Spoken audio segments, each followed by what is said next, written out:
read those instructions again. First of all, download the paper. The link of the paper is in the chat box. Those who are watching later on YouTube will get the link in the chat box itself, the chat box below the video or the description we can say. So you can get the link, you can download the paper from there, and we'll be starting to solve with the help of Jamboard. So I request all of you to open Jamboard alongside your question so that we can start solving the example. Right? All of you ready? All of you with me with the question? Shall we begin?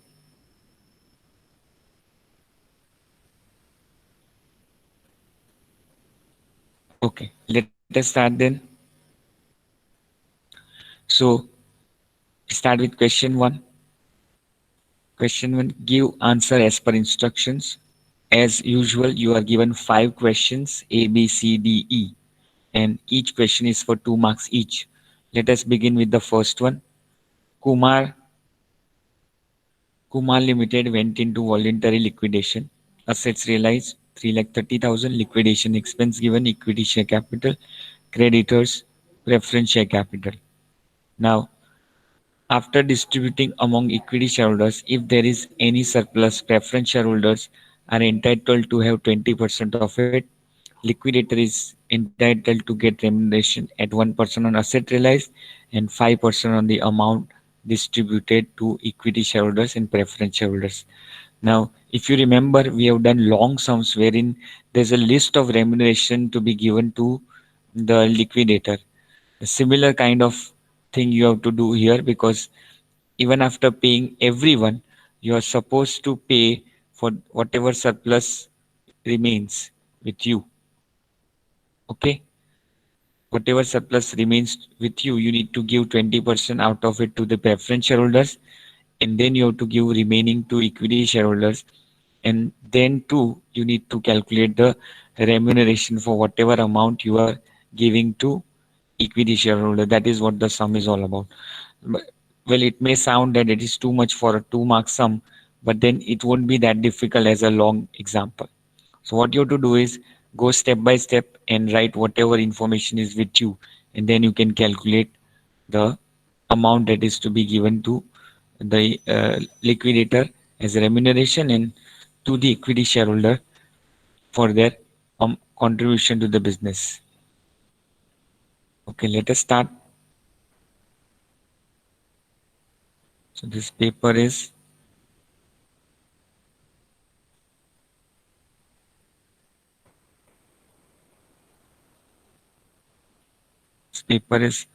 March, April 2019. Okay, so let us begin step by step. We'll be trying to solve this example. Question number 1A. Now, first of all, we just go as what we do generally. There are two ways of doing it. Either you prepare liquidators of accounts as you do in the sum of liquidation, or you can just go on writing one after the other and you can get to the last amount. So we do the second way. Assets realized. Assets realized. Assets realized are 3,30,000. Assets realized 3,30,000. Okay.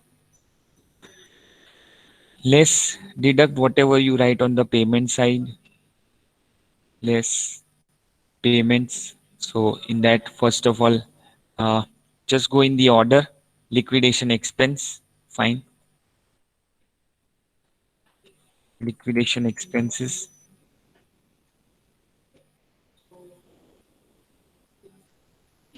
What's the amount of liquidation expense?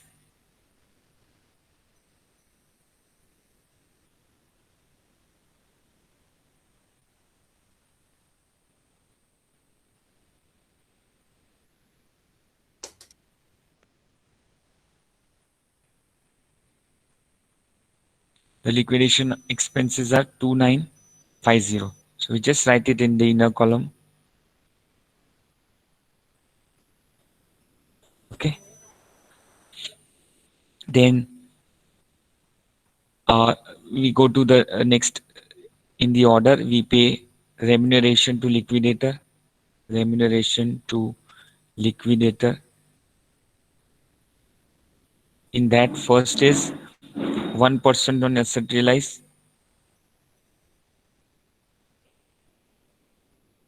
1% on asset realized. What is the amount of asset realized? It's 3,30,000, and you have to give 1% on asset realized. So 1% of 3,30,000 is 3,300. This is the amount that we can easily calculate. Then, then we go next in the order. We are given creditors. So whether it's preferential or unsecured, as per the order, we just give it because no other information is given. So we deduct creditors here, 1,40,000. We are doing this step just to know how much amount is left out, and then we can decide what amount to be given to equity shareholders, what amount to be given to preference shareholders, and later on, whatever is left out of it, we need to decide what will be the remuneration to the liquidator. So after creditors, we go in the order. We have to pay to preference shareholders the preference share capital. The actual preference share capital is 50,000 and equity is 1 lakh. You can just check. We have enough money. 3 lakh 30 is with us, so we can easily make the payment to preference shareholders full amount. Nothing is said for preference dividend, so we don't have to write anything here regarding that. Then next we pay is preference capital. So till equity we have paid everything. We have paid to everyone.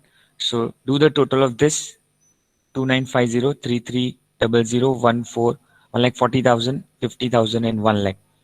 If you do the total of all these amounts, you get 2,96,240. Okay, 2,96,240. So what you have in your hand is 33 lakh, sorry, 33,750. Now, if nothing is mentioned regarding this amount, this belongs to equity shareholders, right? You have to straight away give this amount to equity shareholders because they are the real owners. So whatever cash is left in your hands belongs to equity shareholders. But as such, they have given some information regarding the surplus, that after distributing amongst equity shareholders, if there is any surplus, preference shareholders are entitled to get 20% of it. Okay, so out of this amount you need to give 20% to preference shareholders. So less. Now before you give amount to uh, before you give any amount to the equity shareholders and preference shareholders, they are given 50,000 and 1 lakh. Now whatever amount we pay to equity and preference, we need to give 5% of remuneration. Additional remuneration will come later, but right now regular remuneration is still to be paid. So we deduct remuneration.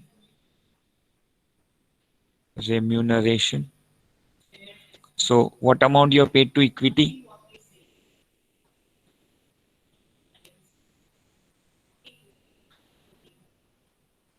Just a second. I hope you are all with me connected on the Jamboard as well. I'm on page number 15 solving this example.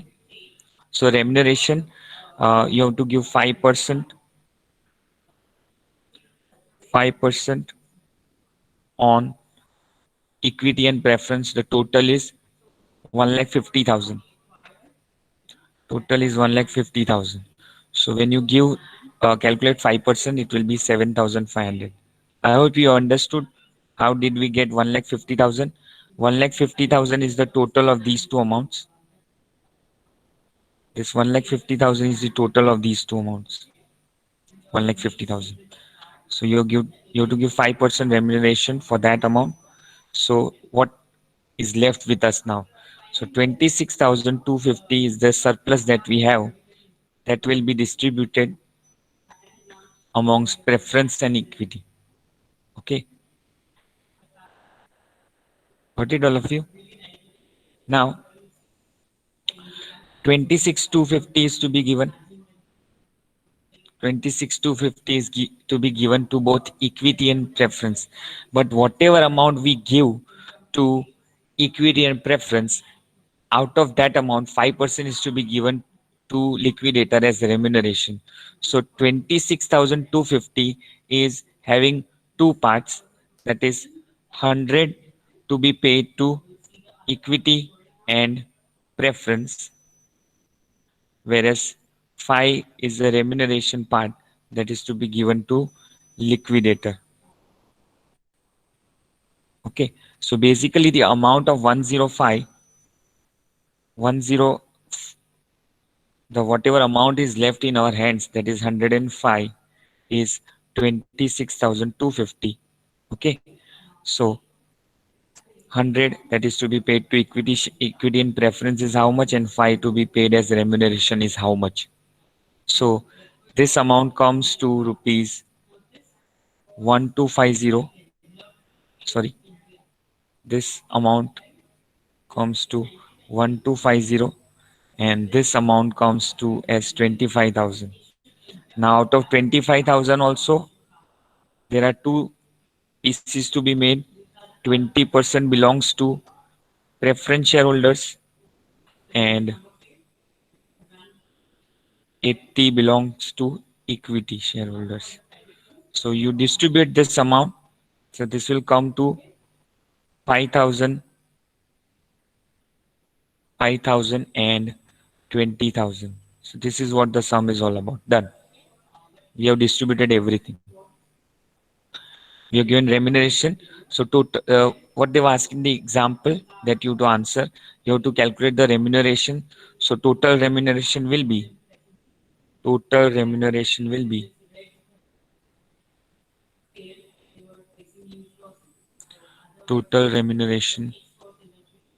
will be what remuneration you are paying uh, on asset realize, 3,300, then on equity and preference, 7,500, and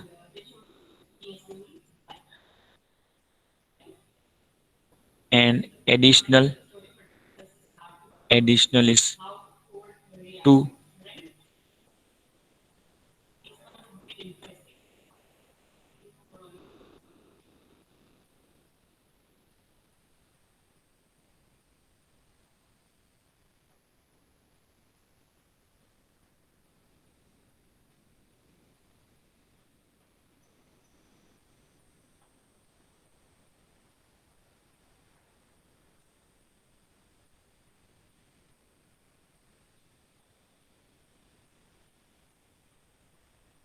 Additional remuneration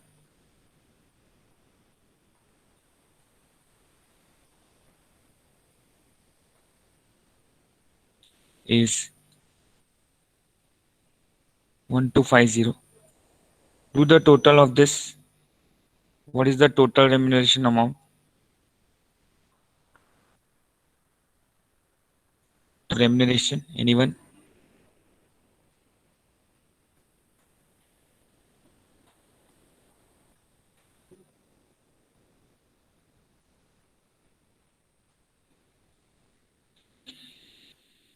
This 12,050, right? 12,050. Done. Question number 1A cleared for all of you. Let us go ahead.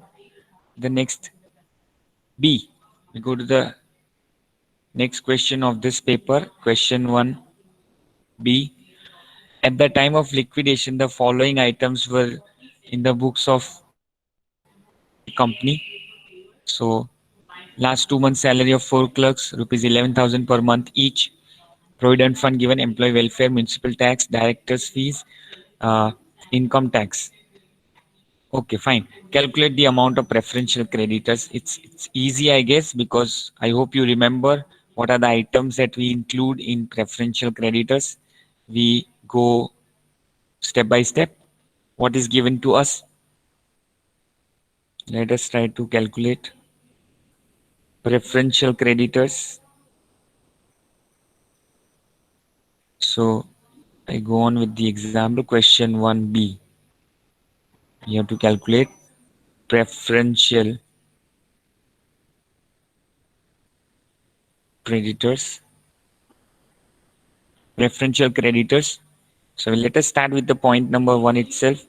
First point is four clerks' salaries. Four clerks' salaries. Okay. You tell me what will be the calculation here. I hope you remember the three things that you need to consider: actual salary, 4 months salary, and 20,000 per person, whichever is lower, is your amount that you need to consider here. Okay. So if you see here, uh, if you look at the question, 11,000 per month. So that will be 88,000 salary actual as well as, sorry, 11,000 per month per clerk. So that will be 2 months salary, 22,000, 22,000, and the maximum amount is 20,000 per person. So there are four clerks. So the amount here will be 80,000. I hope you have understood here. See, I do the working here below this. In case you don't understand, you need to compare three: actual, or 4 months, or 20,000. So actual is 22,000. 4 months will not come into picture because we have to give only for 2 months. So this goes out of question. And then the next amount is 20,000. You have to take whichever is lower. So we take 20,000 per clerk, and there are four clerks. So multiply it by 4, you get to 80,000. Got it? All of you? Then Provident Fund is a preferential creditor. Provident Fund. Provident Fund, the amount is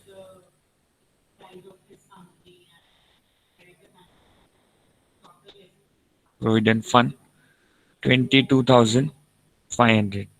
Okay. Moving on. Next is Employee Welfare Fund. Again, that is also a preferential amount, 4850. 4850. Then comes next item, municipal tax. Municipal, anything that we need to pay to government or government body is a preferential creditor. Okay. So that we have taken. Then income tax standing, sorry, income tax outstanding before 2 years, that is 18,950. Now anything that we need to pay to government, a government body, is also for last 1 year, is a preferential. Previous to that becomes unsecured. So we don't take income tax. So do the total, we have got our answer: preferential creditors. What's the answer? Total of this is your preferential creditor.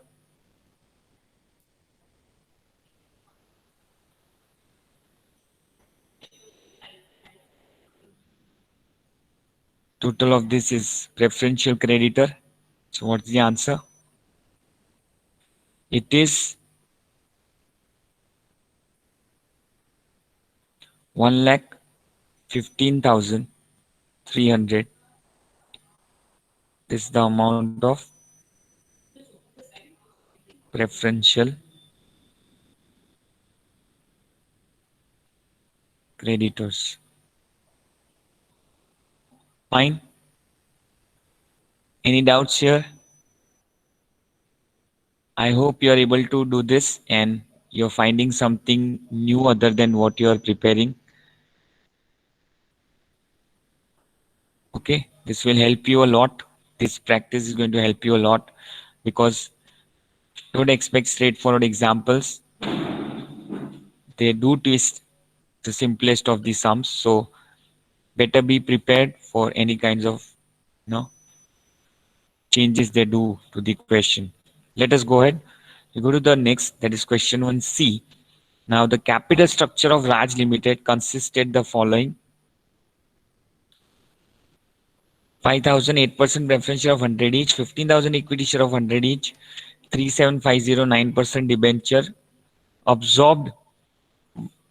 Now Ravi Raj Limited absorbed Raj Limited with the following condition: equity shareholders of Raj Limited were allotted 5 equity shares of Ravi Raj of rupees 10 each at a market price of rupees 12 per share for every share held by equity shareholders. And preference shareholders of Raj Limited were allotted 8 equity shares of Ravi Raj Limited of rupees 10 each at a market price of rupees 12 per share for every share held by preference shareholder. And debenture holders were allotted 10% debenture in such a way that debenture holders get 20% premium. Now we need to calculate purchase consideration. Now for purchase consideration, there is a golden rule. Uh, Time and again we have discussed that purchase consideration, if it is given that these many equity shares are given, these many preference shares are given, just do the total of that, and that is the purchase consideration. You don't have to include any amount or any form of payment that is made to debenture holders in the calculation of purchase consideration. Purchase consideration is only calculated with whatever, in whatever form the equity shareholders and preference shareholders of the transfer company shareholders are paid. So do the total of that and you get the amount of purchase consideration. So let us start question 1B. Calculation of purchase consideration. Okay, so let us start. Uh, what you're giving to equity shareholders, equity share, equity shares of Ravi Raj Limited.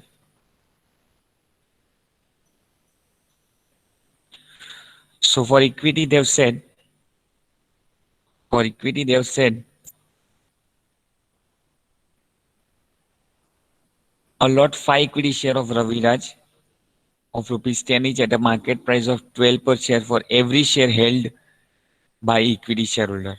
Now, equity shareholders are having how many shares? 15,000 shares, right? So for one share, if you're giving 5 share, for one share, you're giving 5 shares. So for 15,000 shares, how many shares you will issue? That is the first question. That is 75,000.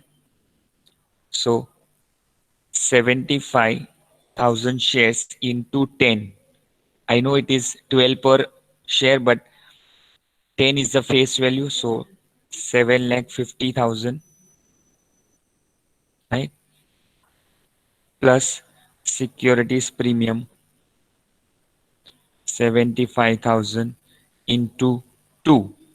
So that is 1,50,000. So here we get the total that is given to equity.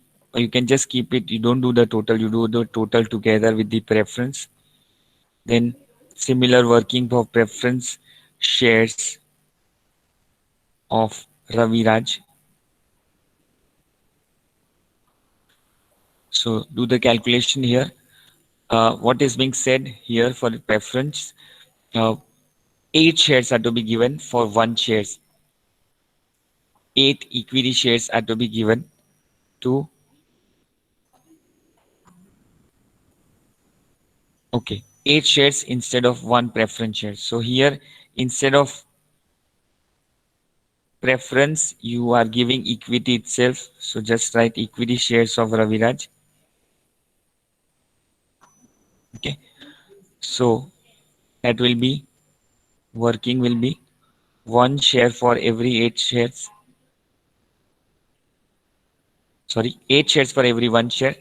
So you are having 5,000 equity shares. So the new shares number will be 40,000. 40,000 into 10, 4 lakh, and then premium will be writing just above so that I can solve this.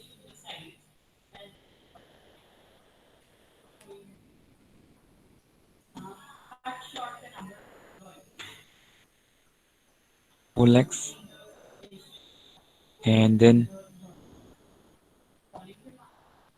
premium 40,000 into 2, so that will be 80,000. So your purchase consideration total of four amounts that comes to 13 lakhs 80,000.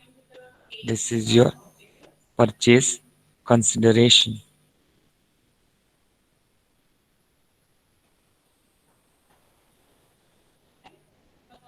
Done? Any doubts? All of you are able to understand what you are doing? It's very simple.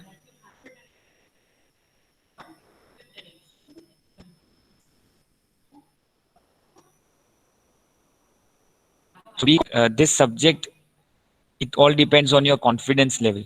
The sums are not difficult. It's just that they are little technical. So once you don't have the confidence, you will feel, oh, this is so difficult.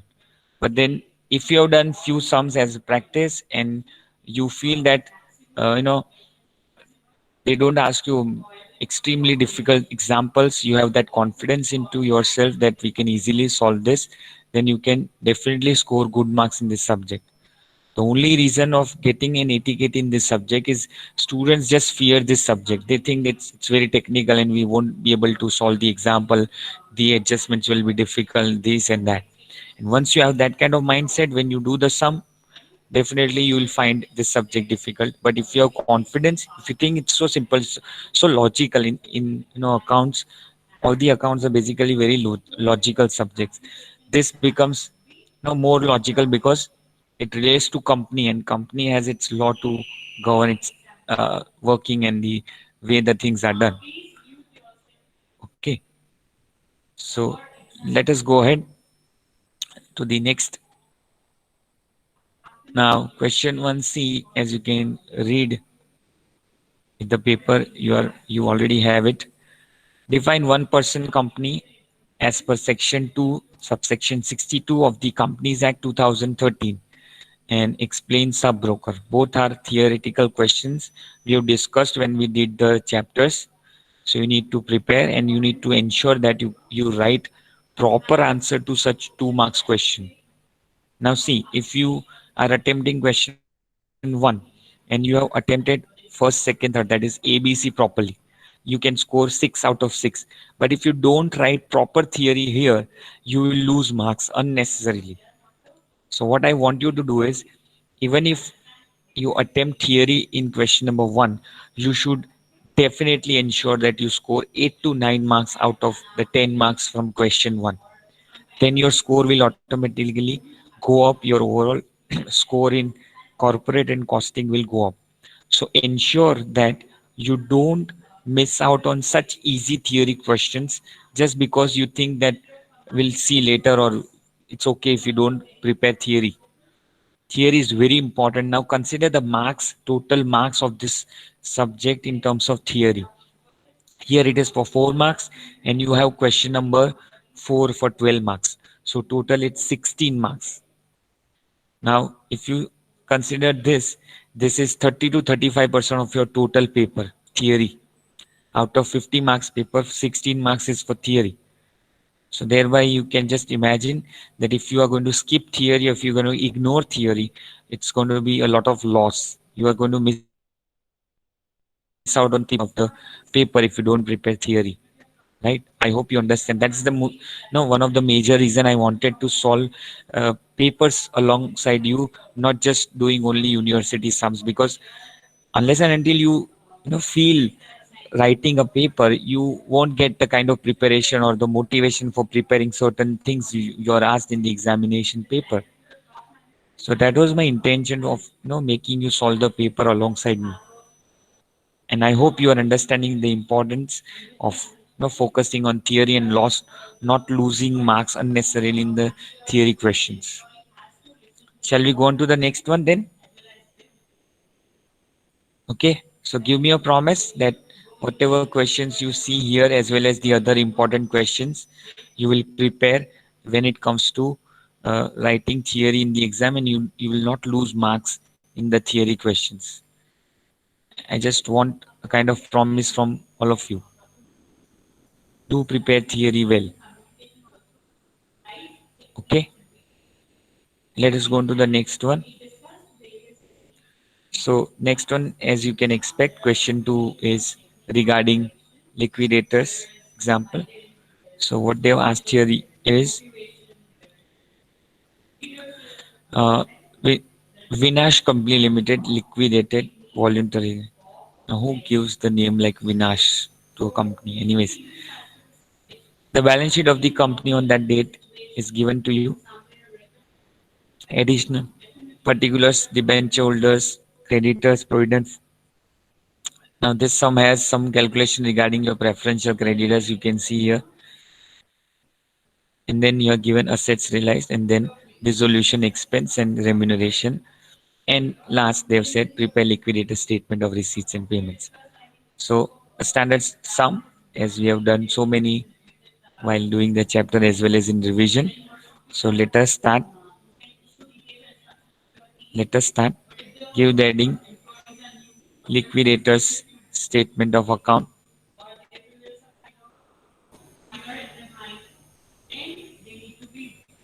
Liquidators statement of account. You can say liquidators statement of receipts and payments. Okay. Let us begin.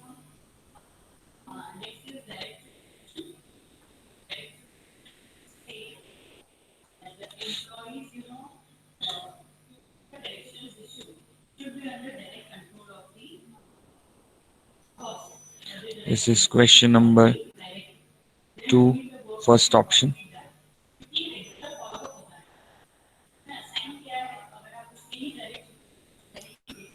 Liquidators statement of accounts. Now will be little faster just because I want to complete this example in today's lecture itself.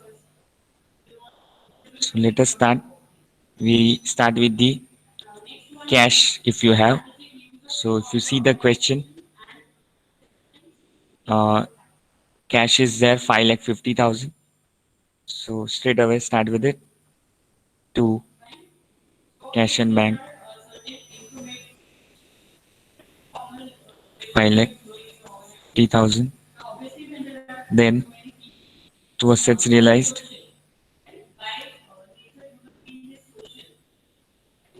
assets realized, investments. I'm just writing it.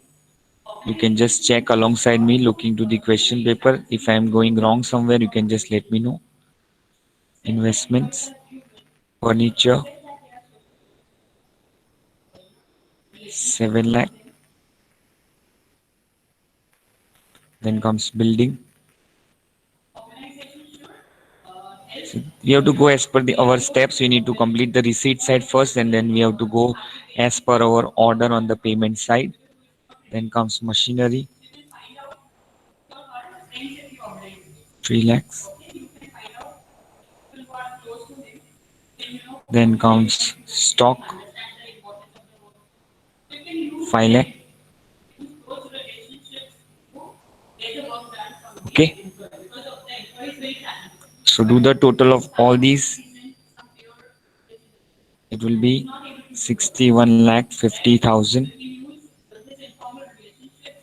Okay. Now we have completed receipt side. For the timing, we go on to the payment side. By first in the order is secured creditors. Do check it. Do you have any such creditors?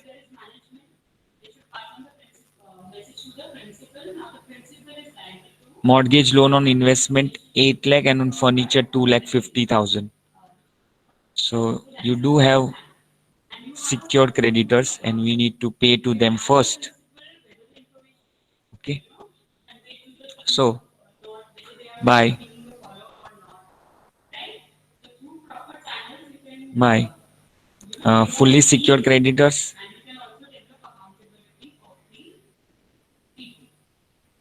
now your furniture value you realize is 7 lakhs and you have to pay to them 2 lakh 50,000. So they are fully secured.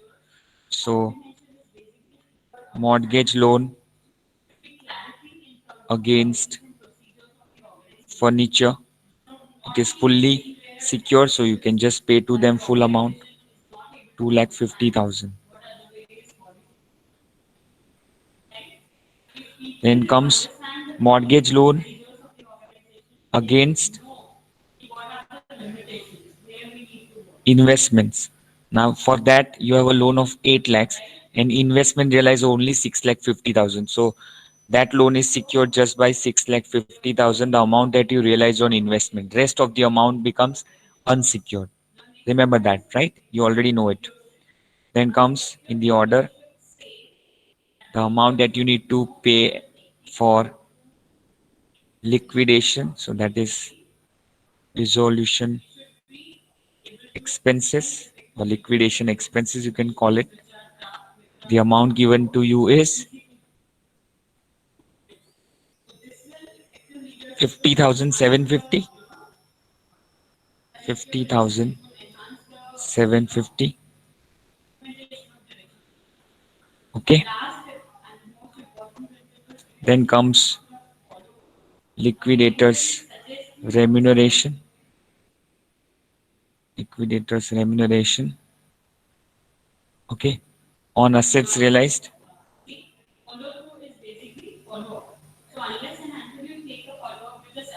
On assets realized, what will be the amount on asset realized? What is the percentage of given? Uh, you have to give 4% on asset realized. 4% on assets realized. So calculate the amount. What will be the amount of assets realized?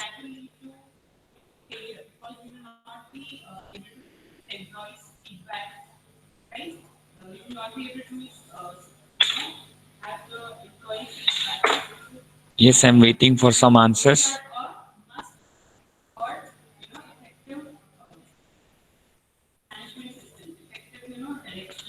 Assets realized 61 lakh 50,000 multiply by 4%, that will give you 2 lakh 46,000 inner column on assets realized.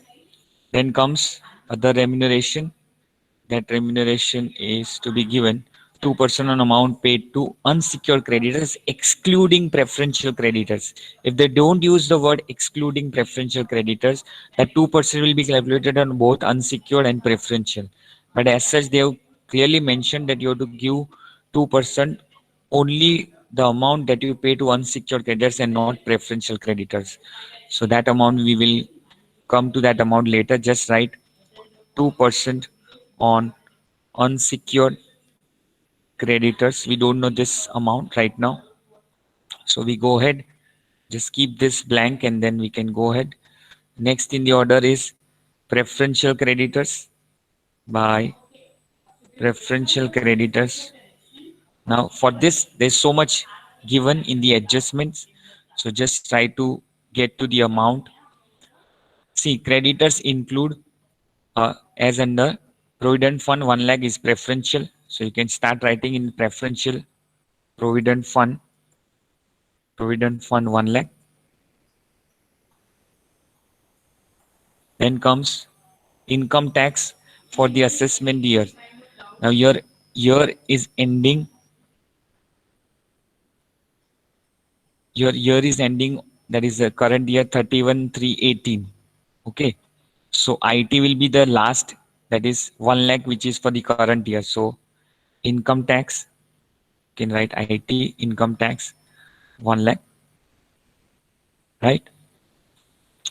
Then next will be next. Nothing is mentioned for bills For water and electricity, we keep it as unsecured. Salary of 20 clerks for last 2 months at rupees 50,000 per month. Okay, so total amount you need to pay 50,000. 20 clerk salary for 2 months is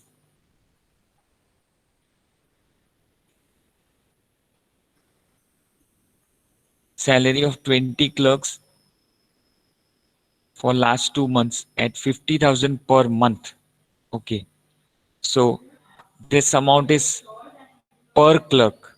So every clerk is to be paid 1 lakh for 2 months. 50,000 is the salary per month. So they are to be paid 1 lakh for whatever pending salaries they have to be given 1 lakh. So that amount will go to 20 lakhs. But as per our conditions, actual or 20,000, whichever is less. So 20,000 is to be paid maximum to all the clerks. So 20,000 into 20 salaries, 20,000 multiplied by 20 clerks. So that will be 4 lakh. Okay. So that's it for preferential creditors. So just write the total 6 lakh preferential creditors. Okay. The next in the order is debentures. Debentures. Debenture amount is, just look at the balance sheet, 20 lakhs. 20 lakhs inner column. Then see whether there is outstanding interest. Yes, it is given outstanding interest. 1,50,000, just add to it. Add interest, which is outstanding 1,50,000. So total they are to be paid. At every point, please check, do you should have enough funds. Actually, on the receipt side, the amount is quite big. So we do have the funds, but do need to check. Okay. Now, what amount do you have in your hand? Just check it out. What is the amount that you have in your hand, right? After paying all the liabilities so far.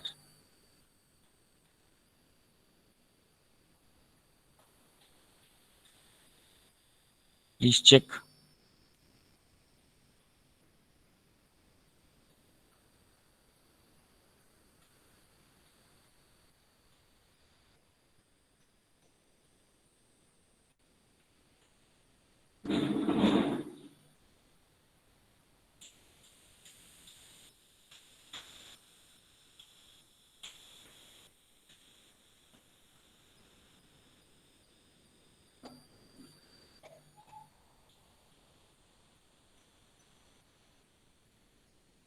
50,000 salaries for one clerk every month.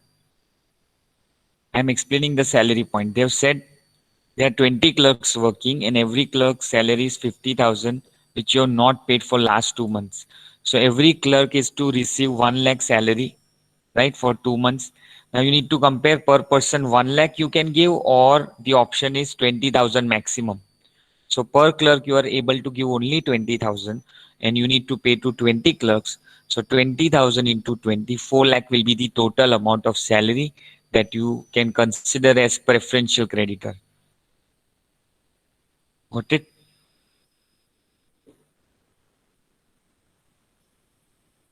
Yes. 50,000 each clerk each month.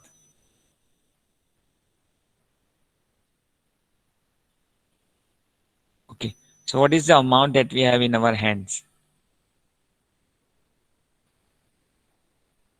Just check it out. What is the amount that is left with us?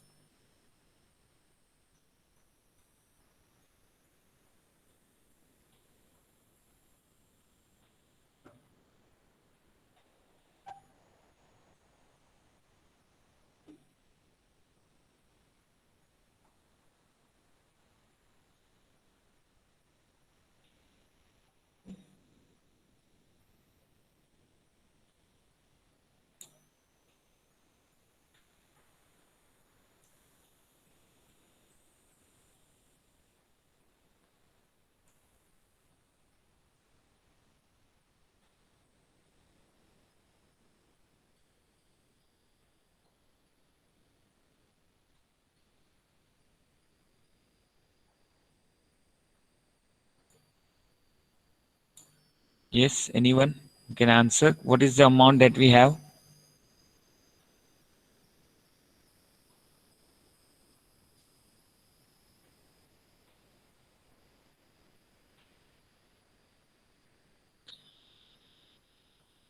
Okay.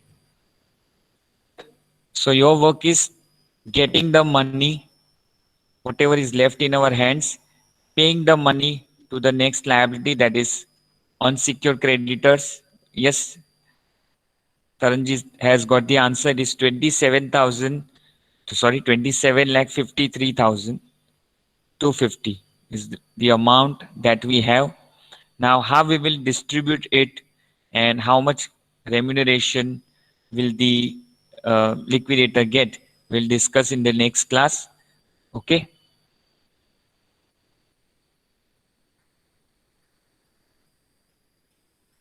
Durga Devi has also got the answer. Just last calculation of the answer is what is left. Okay. So we'll come to that in the next class and then we'll start with the next one. For the time being, stay connected. I'm just taking your attendance.